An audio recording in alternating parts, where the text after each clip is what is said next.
수요일 날 참복대입니다. 나와서 함께 찬양하고 또 기도하고 하나님 말씀을 듣고 또 아멘하며 우리가 말씀으로 나 자신을 격려하고 너무나도 복된 겁니다. 믿음은 어떻게 성장하게 될까요? 믿음은 우리가 잘 알다시피 연수나 어떤 사역으로 성장하진 않습니다. 성장 있게 할 수 있는 것은 사역입니다. 그러나 어떤 경력이나 연수, 어떤 직책이나 직분, 그리고 사역으로 성장하지 않습니다. 믿음은 말씀으로만 성장합니다. 믿음은 말씀으로만 성장합니다. 그러면 말씀이 내게 양식이 될 때 성장이 됩니다. 언제 말씀이 양식이 되지 못할까요? 거듭난 이후 말씀이 양식이 되도록 하기 위하여 우리는 응전이 필요한데, 첫 번째 그 이성이 말씀을 양식이 되지 못하게 합니다. 우리는 다 이성을 가지고 있습니다. 이 이성이 말씀을 순종하고 말씀을 섬기고 이 이성이 더욱더 말씀을 말씀되게 해야 하는데, 어떤 경우가 말씀이 양식이 되지 못하고 믿음이 성장하지 않도록 하는가? 이성이 먼저 주가 되는 겁니다. 그리고 이성이 이해되는 만큼만 받아들이는 겁니다. 이성이 이해되지 않는 부분들은 거절하거나 성경 말씀을 내가 이해할 수 있도록 바꿔가기 시작합니다. 그래서 제가 성경에 여러 버전들이 있는데, 번역들이 있는데, 쉽게 번역한 것을 제가 거부하는 이유가 그겁니다. 말씀은 내가 얼마나 잘 이해되느냐가 중요치 않습니다. 이성, 내가 얼마나 동의할 수 있느냐가 아닙니다.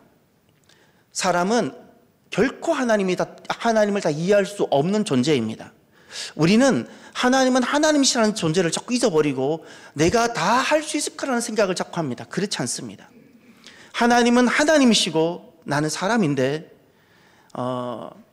하나님과 우리 사이에는 비교할 수 없는, 우리가 이 땅에서 무엇으로도 표현할 수 없는 엄청난 언어가 부족한 간격이 있다는 사실입니다.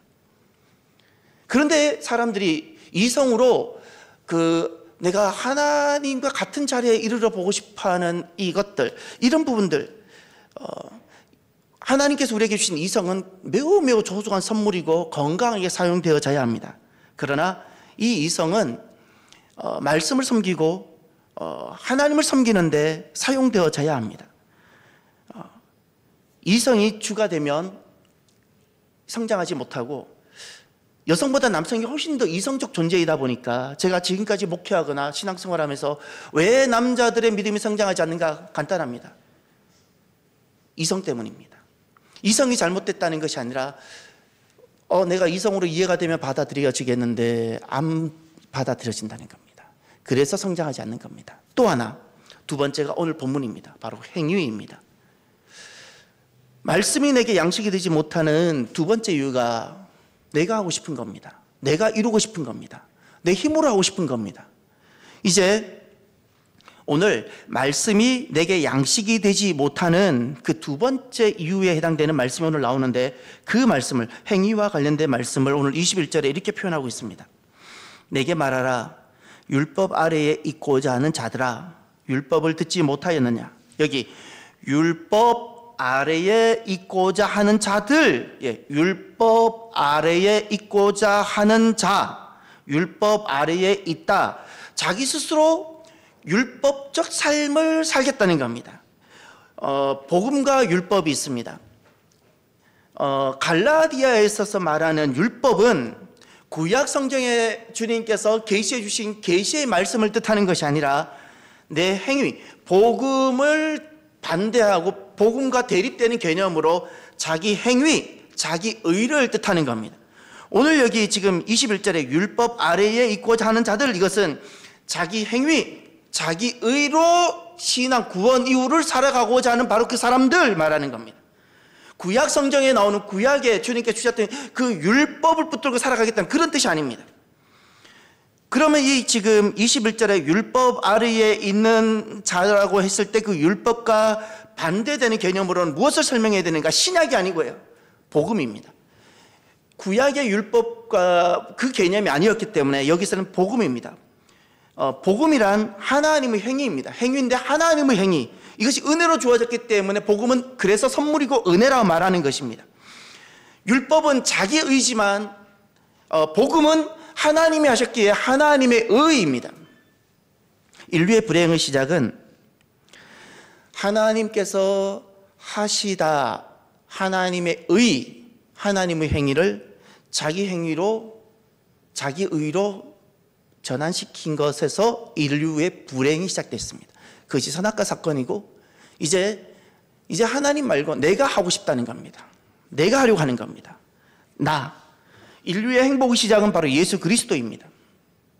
예수 그리스도를 통하여 우리는 사람은 하나님으로 사는구나, 하나님 은혜로 사는구나, 하나님 사랑으로 살게 되는 것이고, 그래서 다시 인류가 언제 사람이 복되게 되는가? 예수 그리스도입니다. 그런데 그럼 믿음 그 이유 유혹이 있습니다. 인류의 불행의 시작은 하나님의 의를 사람의 의로 바꾸는 것이고, 인류의 행복의 시작은 예수 그리스도이고요. 그런데 믿음 그 이유 유혹이 있는데, 그 유혹은 다시 자기 의로 나머지 구원의 길을 가고 싶어 하는 겁니다. 왜냐하면 거기에는 내가 했으니까 만족감이 있고, 내가 열심히 해서 내가 성취감도 누릴 수 있고, 지난날 내가 예수님을 만나기 전에 내가 살아왔던 삶의 익숙한 방식이고, 그래서 구원 이후도 이렇게 살아가고 싶은 겁니다. 이런 유혹이 있고, 지난날 초대교회 때도 그 유혹에 교회가 흔들렸고, 오늘날에도 마찬가지인 겁니다. 이것을 오늘 본문에서는 율법 아래에 있고자 하는 사람들입니다. 주님께 돌아왔는데, 예수 그리스도로 복이 시작됐는데 다시 율법 아래로 돌아가는 겁니다. 지난날 예수님을 만나기 전에 삶의 방식으로. 그러면 내가 율법 아래에 있고자 하는 사람인지 은혜 아래에 있고자 하는 사람인지를 어떻게 분별할 수 있을까요? 나 자신을 진단해 보신 적 있나요? 그냥 기도한다고 중요치 않습니다. 그 기도가 율법적 기도가 있을 수 있고요, 은혜적 기도가 있을 수 있는 겁니다. 내가 지금 율법 아래에 있는지 은혜 아래에 있고자 하는지를 어떻게 분별하는가? 율법 아래에 있고자 하는 사람들이 추구하는 가치가 다르고요, 은혜 아래에 있고자 하는 사람들이 추구하는 가치가 다른 겁니다. 그래서 율법 아래에 있는 사람들이 안 되는 것이 있고, 은혜 아래에 있는 사람들이 안 되는 것이 있어요. 그러면 율법 아래에 있고자 하는 사람들은 어떤 가치를 가지는가? 똑같이 성전에 나오고 똑같이 기도하는데, 그들은 똑같이 교회 속에서 어떤 활동들을 하는데, 그들에게 있어서 소중한 것은 명예, 직분도 명예로 받습니다. 아주 직분을 높아지는 것으로 생각하는 겁니다. 직분으로 내 믿음이 성장하고 있다고 생각을 하고 있습니다. 또 두 번째, 성공. 세상에서도 내가 성공했던 것처럼 내가 신앙생활 때 성공하고 싶은 겁니다. 신앙생활 때 내가 성공하고 싶어지는 겁니다. 그리고 세 번째, 인정. 무엇을 하든지 인정받고 싶고 내 이름이 중요한 겁니다. 내가 존중받는 것이 중요한 겁니다. 만약에 내가 존중받지 못한다면 너무너무 불쾌하고 불편해지고, 네 번째, 명성. 내 이름만 높아진다면 무엇도 가능한 겁니다. 좋은 겁니다. 내 이름만 높아지면 교회도 세울 수 있고 성교도 할 수 있고 많은 봉사도 할 수 있는 겁니다. 그러나 내 이름이 명성이 있지 않다면 아무것도 하지 않을 수도 있는 겁니다. 이것이 율법 아래에 있고자 하는 사람들, 구원 이후 율법 아래에 있고자 하는 사람들이 보편적으로 나타나 보이는 가치들입니다. 그러면 은혜 아래에 있고자 하는 사람들의 어떤 가치가 있을까요? 첫 번째, 하나님 영광입니다. 먹든지 마시든지 정말 그렇습니다. 내가 잘 사든지 뭘 사든지 그건 다 두 번째입니다. 그냥 하나님의 영광입니다. 하나님께서 기뻐하시고 하나님의 뜻이 이루어지고 그냥 하나님의 영광입니다. 두 번째가 하나님의 나라입니다. 그 전에는, 예수님을 만나기 전에는 내가 잘 살아야 되고 내 가정이 잘 되어야 되고 내 재산이 많아져야 되고 온통 땅과 나였는데, 거듭나고 하나님을 딱 만나고 나고 이제 내가 정말 하나님의 의와 그 선물로 주시는 은혜 아래 딱 머물고자 결정이 되고 나면, 이제는 내가 전에 정말 소중하게 여겼던 것들이 뒷전이 되어지고, 이제 주님께서 약속하신 하나님 나라를 꿈을 꾸고 그 나라를 향해서 내가 가지고 있는 모든 것들을 쓰기 시작하고 허비하기 시작하고 낭비하기 시작하게 되는 거예요. 그렇게 하는 거예요. 하나님 나라. 세 번째, 순례자. 이 땅과의 관계를, 세상과의 관계를 순례자로 맺습니다. 나그네로 맺습니다. 나그네로 맺습니다. 마지막 네 번째, 순종. 율법 아래에 있고자 하는 사람들에게 있어서 정말 어려운 것이 하나 있습니다. 똑같이 교회 안에 있습니다. 똑같이 그들도 어떤 직분을 동일하게 갖고 있을 수 있습니다. 그런데 명예가 중요하고 인정이 중요하고 명성이 중요한 사람들에게 있어서는 참 어려운 가치가 하나 있는데 순종이 너무너무 어렵습니다. 순종을 굴욕으로 받습니다. 순종은 내가 너보다 낫다라는 이런 느낌으로 이렇게 받아들입니다. 그런데 은혜 아래에 있는 사람들에게 있어서 너무 호흡처럼 자연스럽고 호흡처럼 너무 당연하게 되는 것이 하나 있습니다. 순종입니다. 섬김으로 나타납니다. 하나님께서 나를 섬겨주셨고 하나님께서 나를 위하여 죽기까지 순종하셨는데 그 은혜를 생각하면 내가 주님께 10,000분의 1이라도 그 은혜를 내가 갖고 싶은 마음이 생기는 겁니다. 10,000분의 1이라도 10,000분의 1도 못 되겠지만 그 10,000분의 1을 갖고 싶어서 순종이 아니라 순순종도 하고 싶어지는 겁니다. 죽기까지 순종하고 싶고 죽음도 두렵지 않게 되어지는 겁니다. 그리고 율법 아래에 있고자 하는 사람들에게는 하나님의 영광을 위한다라는 것을 그냥 종교적 슬로건 정도로 치부합니다. 그냥 교회니까 늘상 하는 이야기로 듣고 내 삶은 하나님의 영광과는 관계없이 내가 원하는 삶을 기도로 추구하고 내가 원하는 삶을 종교를 통해서 내가 살아가고자 하는, 내가 편안하고 내가 즐겁고, 그래서 율법 아래에 있고자 하는 사람들에게 있어서는 하나님의 영광을 위한다는 것은 말과 삶이 전혀 다릅니다. 말은 할지 몰라도 삶은 전혀 그렇게 지향되지 않습니다. 이렇게 율법 아래에 있는 사람과 은혜 아래에 있고자 하는 사람들은 참 같은 자리에 있어도 다릅니다. 이것이 구원 전에 있는 것이 아니라 구원 이후에 생겨나는 모습들이라는 사실입니다. 구원 이후. 그러니 이 모습이 교회 안에 있습니다. 교회 안에. 사랑하는 성도 여러분, 오늘 주님은 이 지난날 갈라디아 교회 안에 있었던 이 문제를 가지고 우리 안에 분명히 말씀합니다. 구원 이후 놓여져 있는 두 길이 있음을 말씀합니다. 구원 이후입니다. 놓여져 있는 두 길이 있음을 주님 선명하게 말씀합니다. 이제 오늘 22절을 보십시오. 구원 이후 놓여져 있는 두 길에 대해서 주님 오늘 본문에 5가지를 말합니다. 22절. 기록된 바로 아브라함에게 두 아들이 있으니 하나는 여종에게서 하나는 자유 있는 여자에게서 났다 하였으며, 여기 여종의 길이 있고 자유의 길이 있습니다. 거기 여성에다 비유한 것을 차별로 보시지 마시길 바랍니다. 당시 모든 이스라엘은 하나님과 관계에서는 아들이나 여성으로 비유가 되어진 겁니다. 그럼 여자를 빼면 이런 겁니다. 하나는 종의 길이고 하나는 자유의 길인 겁니다. 종의 길이고 하나는 자유의 길입니다.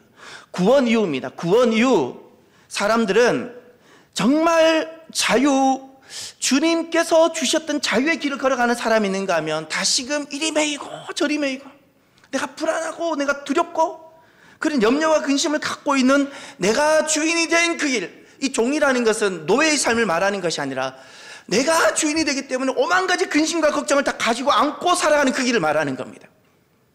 그 길. 그 두 번째 23절을 보십시오. 구원 이후 놓여져 있는 두 번째 길. 여종에게서는 육체를 따라 낳고 자유 있는 여자에게서는 약속으로 말미암았느니라. 육체의 길이 있고 약속의 길이 있습니다. 육체라는 것은 사람의 뜻, 내 뜻이라는 겁니다. 내 뜻으로 가는 길. 약속이라는 것은 하나님의 뜻을 말합니다. 하나님의 뜻, 하나님의 목적, 하나님의 목적을 따라, 목적의 성취를 따라 가는 길이 있다는 겁니다. 이렇게 구원 이후 놓여져 있는 두 길이 있다고 주님 말씀하셨습니다. 세 번째 한번 보십시오.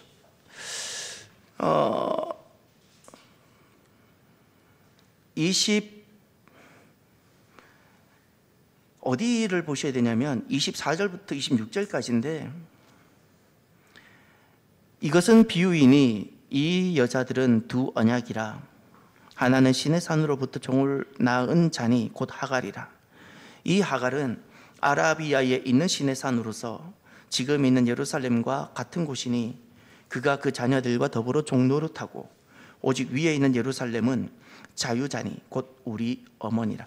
가장 핵심은 그겁니다. 24절 끝에 보면 종로로 타다, 26절에 자유자다. 종의 삶의 길이 있고 자유자의 삶의 길이 있습니다. 이게 세 번째입니다. 그런데 종의 삶을 시내산 언약에다가 시내산 언약으로 비유했습니다. 그 시내산에 있다 그랬죠. 그런데 여기서 전에도 제가 말씀을 드렸는데 종을 설명하면서 시내산을 설명하는데 25절을 보십시오. 아브라함에게는 두 여자 중에 하갈은 하나님의 뜻이 아니라 사람의 뜻으로 만들어진 아내였기에 하나님께서 그것을 육체를 따라 사는 길이라고 말씀했고, 그것을 비유하고자 오늘 본문에 시내산 언약을 설명하면서 시내산이 어디에 있다고요? 아라비아에 있다 그랬죠. 오늘날 많은 사람들이 성지순례를 시내산에 가는데 그 시내산은 어디에 있죠? 시나이 반도에 있죠. 시나이 반도는 단 한 번도 고대로부터 지금까지 그 시나이 반도를 아라비아로 말한 적이 단 한 번도 없습니다. 고대도 없고 지금도 없습니다. 시내산은 아라비아에 있어야 되고요. 미디안 땅은 아라비아 반도 안에 서쪽입니다. 미디안이란 땅은 과거에도 아라비아 안에 있었고요. 그 아라비아를 줄이면 아랍이란 단어입니다. 아라비아 안에 있었고, 모세가 양을 치다가 그날 하나님을 만났던 때가 미디안에서 미디안이란 땅으로 도망갔던 모세가 40년간 양을 치다가 그날 또 양을 치고 서쪽으로 가다가 성산이라 불렸던 호렙이라는 산에 이르렀을 때 불꽃과 임하셨던 하나님을 만났어요. 그 호렙산은 시나이 반도에 있지 않습니다. 양을 이끌고 아카바만을 다 돌아서 시나이 반도까지 간 것이 아닙니다. 모세는 시내산을 들어가지 않습니다. 시나이 반도 들어가지 않습니다. 시나이 반도는 그 당시에 이집트 땅입니다. 이집트 땅을 떠나 도망왔던 사람이 양을 끌고 양을 잠시 먹이기 위해서 그까지 가지 않습니다. 그는 사우디아라비아, 오늘날 사우디아라비아, 지금도 그 지역을 미디안이라 부르는데 거기에는 호렙산으로 가서 거기서 주님을 만나게 되는 겁니다. 중요한 사실은 시내산이 아라비아에 있고, 놀라운 것은, 참 안타까운 것은 오늘 예수님을 믿는 사람들은 다 시내산이 시나이 반도에 있다고 생각하고 그리로 갑니다. 근데 놀라운 것은 무슬림들은 사우디아라비아에 있는 것을 알고 예수 믿는 사람들 오지 못하도록 철망을 다 막아놨어요. 이 아이러니함을 어떻게 여겨야 될지 모르겠습니다. 그들은 모세가 이곳에 왔다고 그들은 이야기합니다. 그들은 모세가 이곳에 왔다고 이야기합니다. 유대인들이 이곳에서 지나갔다고 이야기하는데, 정작 성경을 보는 오늘의 기독교인들은 그곳에 대해서는 별로 관심이 없습니다. 거기 25절에 보면 종로로 타다, 구원 이후 놓여져 있는 세 번째 길이, 하나가 종의 삶의 길이고 하나가 26절 끝에 자유자의 삶입니다. 종의 삶이라는 것은 이런 겁니다. 종이라는 것은 핵심 개념이 매여 있다는 뜻입니다. 자유에 반대되는 개념입니다. 매여 있습니다. 왜 매여 있죠? 내가 주인이니까. 내가 주인이니까 이 걱정하고 저 걱정하고 이 근심하고 저 근심하고 여기 불안 저기 불안.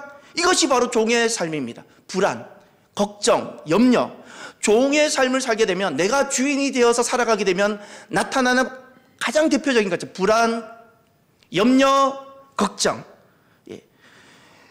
이것이 바로 내가 왕이 될 때, 내가 왕이 되었을 때, 내가 하려고 할 때, 구원 이후를 내가 왕이 되어서 살아가려고 할 때 내 안에 일어나는 것들입니다. 모든 것에 매입니다.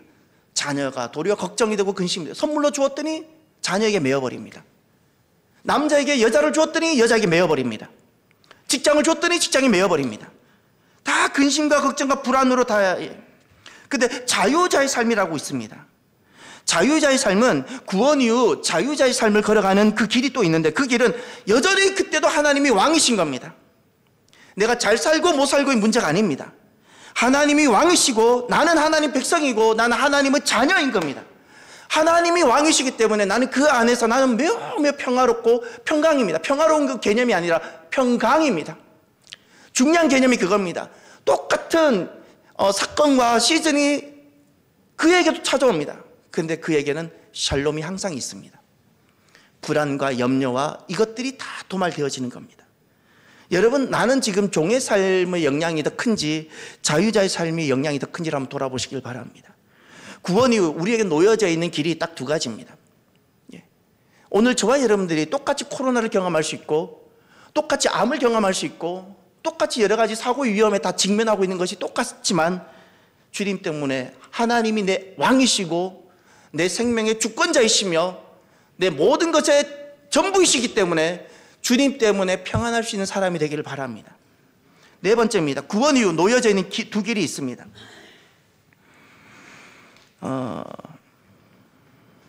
29절을 보십시오.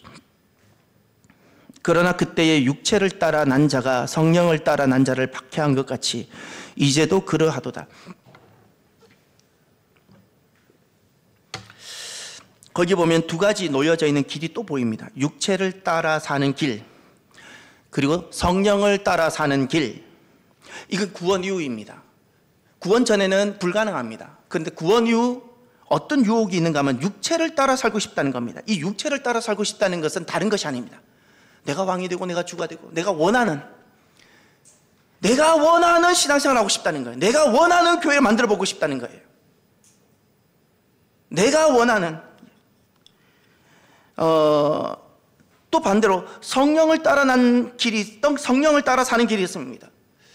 하나님의 그 거룩하신 영이신 성령님, 그리스도 영이신 성령님께서 나를 감동하시고 나에게 임하시고 나를 인도하시는 이끄심이 있습니다. 성령님의 이끄심. 할렐루야.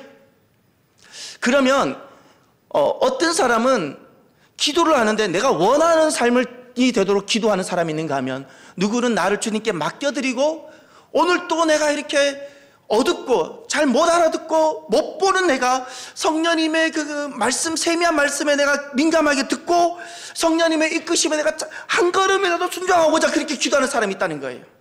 그렇게 기도하는 사람이 있는 거예요. 성령을 따라 사는 길이라는 것은 성령님의 인도하심을 뜻하는 겁니다. 이 표도 그저 나오는 것이 아닙니다. 기도하고 또 기도하고, 저 비전이 기도하고 제가 그냥 어느 날 앉아서 좋은 문구 하나 만든 것이 아닙니다. 지난해도 마찬가지고 그 지난해도 마찬가지고 기도하고 여기는 이재백이라는 사람이 목사로서 자기가 원하는 어떤 것을 하는 것이 아니기 때문에 기도하고 하나님 2025년 하나님 우리 공동체 주님께서 지으셨는데 주님 행하시기를 무엇을 원하십니까? 또 묻고 아이디어가 아니라 또 묻고 단순한 한 사람의 생각이 아니라 또 묻고 그러면 이제 성령님께서 이렇게 역사하세요. 인도하세요. 이끄세요. 우리는 2025년도에 앞으로 우리 공동체 앞에 무엇이 일어날지 아무것도 알지 못합니다. 그건 하나님 이미 다 보고 계시고 알고 계시고, 그러면 성령님의 인도하심을 이렇게 느끼고 그러면서 주님께서 우리에게 주시는 것이 생기기 시작해요. 그럼 그것을 딱 받는 거예요. 그리고 그때부터는 좌도 우도 보지 않고 그렇게 가는 거예요. 할렐루야. 마지막 다섯 번째 한번 보십시오. 네 번째 특징이 하나 있어요. 거기 박해라는 단어가 나오죠. 누가 누구를 박해한다는 거죠? 육체를 따라 난 자가 성령을 따라 난 자를 박해한다. 이 박해한다는 것은 핍박한다는 뜻이 아니고요. 교투는 핍박인데요. 이런 겁니다. 누가 이기냐면요. 누가 이기냐? 여러분, 사람의 그 마음과 이성에게 누가 더 쉽게 동의를 얻을 수 있겠습니까? 성령으로 따라 살아가는 삶을 사람들에게 납득시키는 게 쉽겠습니까? 육체를 따라 살아가는 삶을 사람들에게 설명하고 이해시키는 게 쉽겠습니까? 육체를 따라 살아가는 삶을 이성에 이해시키는 게 훨씬 더 쉽습니다. 진짜 믿음을 지키고 믿음을 설명하기가 더 어려운 거예요. 그래서 교회 안에 어떤 일이 일어나는가 하면, 교회 안에 박해라는 것이 다른 것이 아닙니다. 누가 누구를 때린다는 뜻이 아니고요. 믿음이 아닌 것이 믿음을 말살하고, 믿음이 세워져 가는 것을 믿음이 아닌 것이 그 믿음을 꺼버린다는 거예요. 이런 일이 교회 안에 일어난다는 거예요. 실제로 교회 안에 일어나요. 그래서 내가 성령으로 따라 살아가는 삶에 서 있지 아니하면 내 말과 행동을 통해서 성령님께서 역사하시는 것을 내가 참을 끼얹어 버립니다. 내가 참을 끼얹습니다. 이런 일이 교회 안에 일어난다는 거예요. 다섯 번째 한번 보십시오.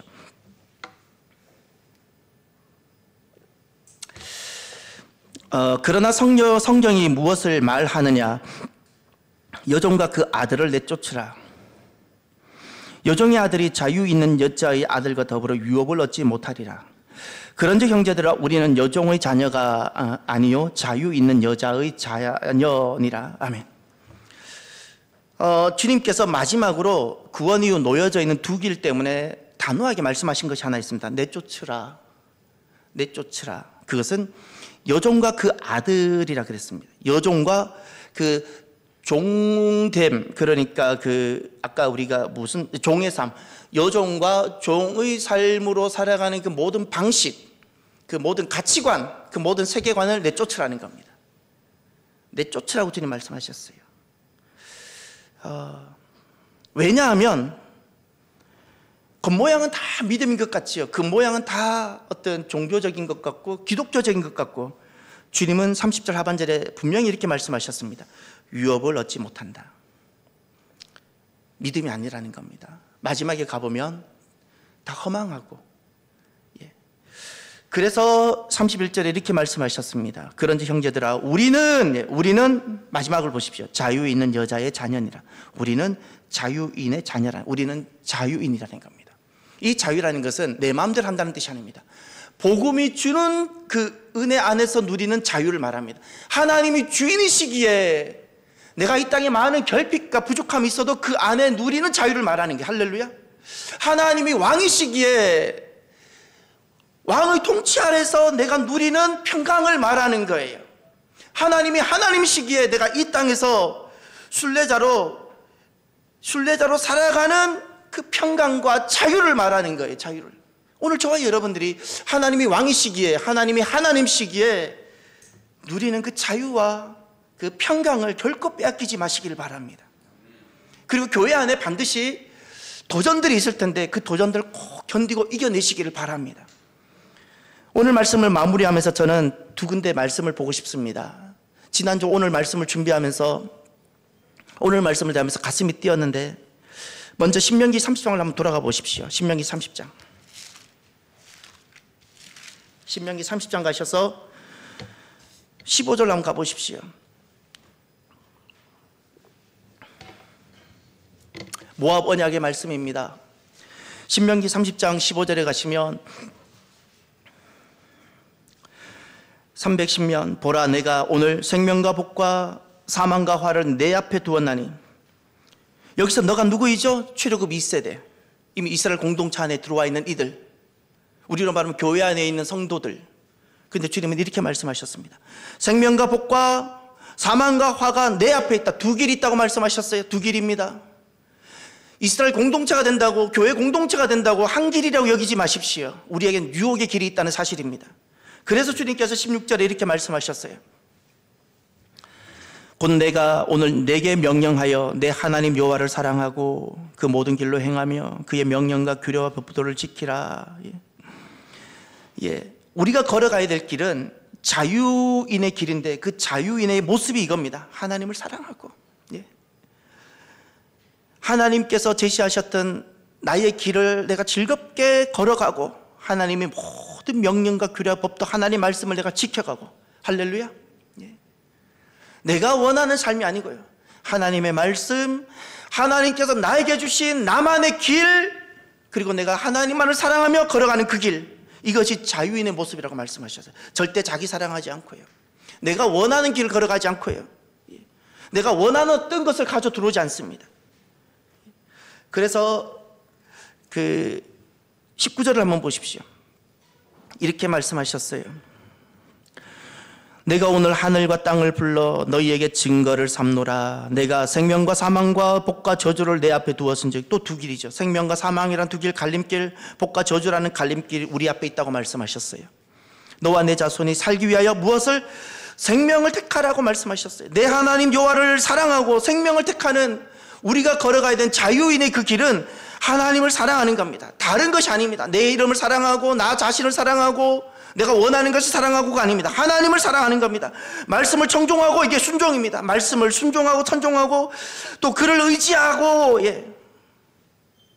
이제 하나 더 어디를 보셔야 되냐면 여호수아입니다. 여호수아 24장을 가보십시오. 여호수아 24장 14절 15절. 지난날 그 젊었을 때 대학 시절에 제 가슴을 뛰게 했던 말씀 중에 또 하나. 저희 아버지께서 현대 이제 은퇴하시고 지업사를 하셨는데 명함을 만들게 됐어요. 그리고 명함을 만들어 오라 그래서 제가 명함을 만들면서 디자인을 제가 제시했고 그 디자인을 만들었는데 그 명함에다 이렇게 성경 구절 하나 넣었어요. 그 성경 구절 여기에 있어요. 이제 한번 보세요. 14절부터.